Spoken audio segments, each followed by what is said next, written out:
गुरुर्ब्रह्मा गुरुर्विष्णू गुरुर्देवो महेश्वरा गुरुर साक्षात परब्रह्म तस्मै श्री गुरुवे नमः. आपल्या देशात 5 सप्टेंबर हा शिक्षक दिन म्हणून साजरा केला जातो. शिक्षकांचे आपल्या जीवनातील महत्त्व आणि त्यांचा गौरव करण्याचा हा दिवस असतो. जगभर 5 ऑक्टोबर हा दिवस शिक्षक दिन म्हणून साजरा केला जात असला तरी भारतात 5 सप्टेंबर हा राष्ट्रीय शिक्षक दिन म्हणून साजरा केला जातो. भारत देशाला अनेक राष्ट्रपती लाभले जे त्यांच्या क्षेत्रात अग्रगण्य होते. त्यापैकी देशाला लाभलेले एक राष्ट्रपती म्हणजे डॉक्टर सर्वपल्ली राधाकृष्णन, ज्यांचा जन्मदिवस भारतामध्ये शिक्षक दिन म्हणून साजरा केला जातो. तो दिवस म्हणजे 5 सप्टेंबर शिक्षक दिन.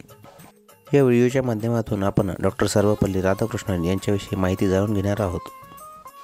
डॉक्टर सर्वपल्ली राधाकृष्णन यांचा जन्म 5 सप्टेंबर 1888 मध्ये तामिळनाडू राज्यातील तिरुत्तानी येथे एका गरीब ब्राह्मण कुटुंबात झाला होता. तिरुत्तानी हे गाव त्या काळात मद्रास संस्थानमध्ये होते. त्यांचा जन्म ब्राह्मण कुटुंबात झालेला असल्यामुळे त्यांच्या वडिलांची इच्छा होती की त्यांनी उच्च शिक्षण घेऊन मोठे पंडित व्हावे.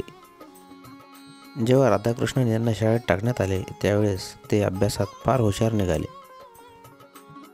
शिक्षण घेत असताना त्यांनी अनेक शिष्यवृत्त्या मिळवल्या.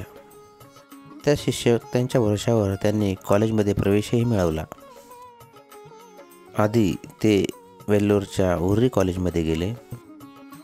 त्यानंतर त्यांनी मद्रास ख्रिश्चन कॉलेजमध्ये शिक्षण घेण्यास सुरुवात केली. मद्रास ख्रिश्चन कॉलेजमध्ये त्यांनी फिलॉसॉफी हा विषय निवडला. फिलॉसॉफी म्हणजेच तत्त्वज्ञान हा विषय त्यांनी यासाठी निवडला की बाकी विषयांची पुस्तके घेण्यासाठी त्यांच्याकडे पैसे नव्हते. फिलॉसॉफी या विषयाची पुस्तके देखील त्यांनी त्यांच्या एका नातेवाईकाकडून घेतले होते. डॉक्टर सर्वपल्ली राधाकृष्णन यांनी खूप अभ्यास करून फिलॉसॉफी या विषयात प्रथम क्रमांक प्राप्त केला.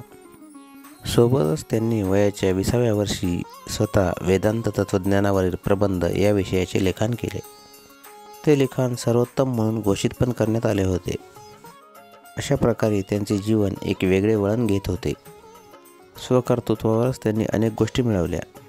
पुढील शिक्षणासाठी त्यांनी नीतिशास्त्र हा विषय निवडला आणि नीतिशास्त्रातून MA ही पदवी मिळवली. 1908 सालानंतर त्यांनी मद्रास प्रेसिडेन्सी या कॉलेजात फिलॉसॉफी हा विषय शिकवायला सुरुवात केली. या कॉलेजमध्ये त्यांनी 1917 पर्यंत सेवा दिली. त्यानंतर ते कलकत्ता युनिव्हर्सिटीमध्ये कार्यरत झाले. असे करत असतानाच त्यांनी अनेक युनिव्हर्सिटीमध्ये कार्यभार स्वीकारला. 1931 साली इंग्लंडने डॉक्टर राधाकृष्णन यांना सर ही पदवी देऊन सन्मानित केले. 1946 ते 49 या काळात त्यांची निवड राज्यघटनेच्या समितीचे सभापती म्हणून झाली होती. डॉक्टर राधाकृष्णन हे बनारस हिंदू युनिव्हर्सिटी आणि आंध्र युनिव्हर्सिटीचे सुद्धा कुलगुरू राहिले होते. त्या दरम्यानच आंध्र युनिव्हर्सिटीने त्यांना टी.लिट ही पदवी बहाल केली.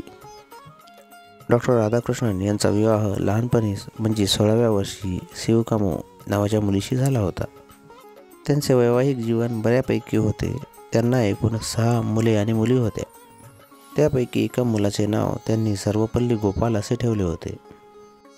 त्यांचे पारिवारिक जीवन व्यवस्थित सुरू असताना 1956 साली त्यांच्या पत्नीचे निधन झाले होते. डॉक्टर राधाकृष्णन यांना अत्यंत दुःख झाले, पण त्यांनी आपले कर्तव्य सतत बजावत राहिले. 1952 साली डॉक्टर सर्वपल्ली राधाकृष्णन यांची उपराष्ट्रपतीपदी निवड झाली. 1957च्या दुसऱ्या सार्वत्रिक निवडणुकीत ते पुन्हा एकदा उपराष्ट्रपती झाले. त्यांच्या उत्कृष्ट कामगिरीबद्दल भारत सरकारने 1958 साली त्यांना भारतरत्न हा सर्वोच्च नागरी सन्मान देऊन सन्मानित केले. यानंतर 1962 साली डॉक्टर सर्वपल्ली राधाकृष्णन यांची राष्ट्रपतीपदासाठी निवड झाली. डॉक्टर सर्वपल्ली राधाकृष्णन देशाचे दुसरे राष्ट्रपती बनले. त्यानंतर डॉक्टर सर्वपल्ली राधाकृष्णन यांच्या काही विद्यार्थ्यांनी त्यांचा जन्मदिवस हा शिक्षक दिन म्हणून साजरा करण्याची इच्छा व्यक्त केली. डॉक्टर सर्वपल्ली राधाकृष्णन यांना हा विचार आवडला की आपला जन्मदिवस हा शिक्षक दिन म्हणून साजरा केला जावा. ही कल्पना त्यांना आवडली आणि त्यांनी याला मान्यता दिली. तेव्हापासून 5 सप्टेंबर हा दिवस डॉक्टर सर्वपल्ली राधाकृष्णन यांच्या जयंतीनिमित्त शिक्षक दिन म्हणून साजरा केला जाऊ लागला. डॉक्टर राधाकृष्णन यांच्या राष्ट्रपतीपदाच्या कार्यकाळादरम्यान भारताला 2 वेळा युद्धांचा सामना करावा लागला होता. 1962 साली चीनसोबत तर 1965 साली पाकिस्तानसोबत. 1967 साली डॉक्टर राधाकृष्णन राष्ट्रपती पदावर निवृत्त झाले. निवृत्तीनंतर ते आपल्या गावी राहायला गेले. निवृत्तीनंतर 8 वर्षांनी डॉक्टर सर्वपल्ली राधाकृष्णन यांचे निधन झाले. 5 सप्टेंबर हा त्यांचा जन्मदिवस आपण शिक्षक दिन म्हणून मोठ्या अभिमानाने साजरा करतो. व्हिडिओ आवडल्यास लाईक आणि शेअर करा. चॅनलला सबस्क्राईब करा. धन्यवाद.